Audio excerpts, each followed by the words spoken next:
আল্লাহ তাআলা এই রমজানের পরিচয় দিতে গিয়ে কোরআনে সূরা বাকারার 185 নম্বর আয়াতে বলেন, রমজান মাসে আল্লাহ তাআলা আমাদেরকে দুটি জিনিস দিয়েছেন।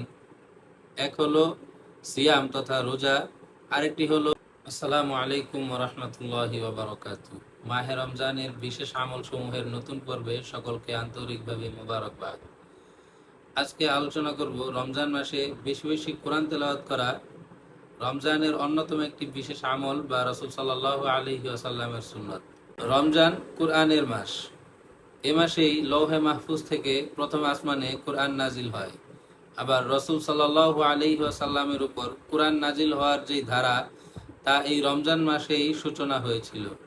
শুধু তাই নয়, এ মাসেই জিবরাইল আলাইহিস সালাম ও রাসূল সাল্লাল্লাহু আলাইহি ওয়াসাল্লাম একে অপরকে কুরআন শোনাতেন।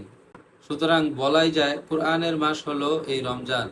মহান আল্লাহ তাআলা এই রমজানের পরিচয় দিতে গিয়ে কোরআনে সূরা বাকারার 185 নম্বর আয়াতে বলেন, শাহরু রমাদান আল্লাযী উনজিলা ফীহিল কুরআনু হুদাল লিন-নাসি ওয়া বাইয়িনাতিম মিনাল হুদা ওয়াল ফুরকান। আয়াতটির অর্থ হলো, রমজান মাস যাতে কোরআন নাজিল করা হয়েছে মানুষের জন্য হেদায়েত স্বরূপ এবং হেদায়েতের সুস্পষ্ট নিদর্শনাবলী এবং সত্য মিথ্যার পার্থক্যকারী রূপে। রমজান মাসে আল্লাহ তাআলা আমাদেরকে দুটি জিনিস দিয়েছেন। এক হলো সিয়াম তথা রোজা, আরেকটি হলো কোরআন। যাদের সামান্যতম ইমানের অনুভূতি রয়েছে তারা প্রত্যেকেই রমজান মাসে রোজা রাখে, কিন্তু এই রমজান মাসে রোজা রেখে কোরআন তেলাওয়াতকারী বা কোরআন পাঠকারীর সংখ্যা কিন্তু হাতে গোনা। রমজানের সাথে কোরআনের সম্পর্ক এতটাই নিবিড় যে মহান আল্লাহ তাআলা কোরআন নাজিলের জন্য এই রমজান মাসকেই বেছে নিয়েছেন।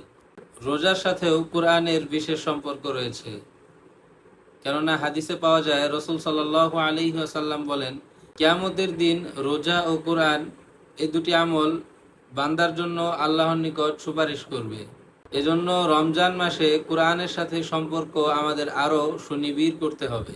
রমজান জুড়ে আমরা প্রতিদিন কোরআন পাঠ করার চেষ্টা তো করবই, সাথে চেষ্টা করব কোরআন খতম করার। পাশাপাশি আমার আত্মীয় স্বজন এবং প্রতিবেশী বা আশপাশের বন্ধু বান্ধবের সাথেও কোরআনের হালকা তৈরি করতে পারি। রমজান মাসে প্রত্যেক মুমিনের বাসায় কোরআন তেলাওয়াত ধ্বনিত হওয়া উচিত।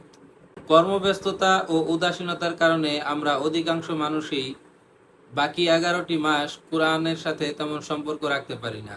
তাদের জন্য কমপক্ষে কোরআন নাজিলের এই মাসে কোরআনকে আঁকড়ে ধরা উচিত। যে মাসে কোরআন নাজিল হয়েছে সে মাসেও যদি আমরা কোরআন থেকে দূরে থাকি, তাহলে আমাদের থেকে হতভাগা আর কে রয়েছে?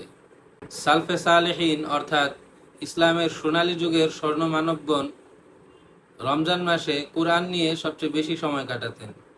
প্রখ্যাত তাবেঈ হযরত কাতাদা রাহমাতুল্লাহি আলাইহি রমজান মাস ছাড়া অন্যান্য মাসে তিনি 7 দিনে কোরআন খতম করতেন, কিন্তু রমজান মাসে তিনি 3 দিনে 1 খতম কোরআন পাঠ করতেন।